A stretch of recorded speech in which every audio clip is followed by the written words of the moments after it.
ওই বিমান দুর্ঘটনা আবারও প্রমাণ করে দিল ছেলেদের বন্ধুত্ব মিথ্যা হতে পারে না। একটা বন্ধু বাইসে গেছিল, আর একটা বন্ধু ক্লাসরুমে আইটা গেছিল। তো বন্ধুটা তার বন্ধুকে উদ্ধার করার জন্য যখনই সুইটা যাইতে লাগাইছে, তখন আইন শৃঙ্খলা বাহিনী তাকে নিষেধ দেয়। ওই কিন্তু নিষেধ মানে নাই, ক্লাসরুমে পৌঁছেই যায়। তার বন্ধু যখন শেষ নিঃশ্বাস ত্যাগ করবে, ঠিক ওই মুহূর্তে তার বন্ধু তাকে খুঁজে পায়।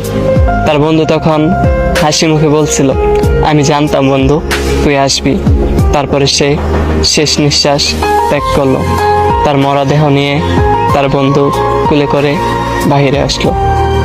প্রমাণ করে দিল ছেলেদের বন্ধুত্ব সত্যি খুব কঠিন।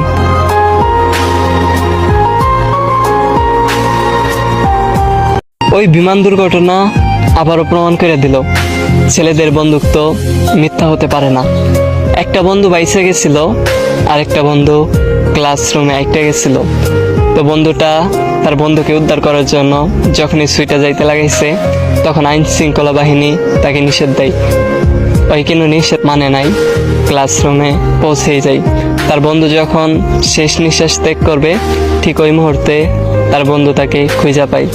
তার বন্ধু তখন হাসি মুখে বলছিল, আমি জানতাম বন্ধু তুই আসবি।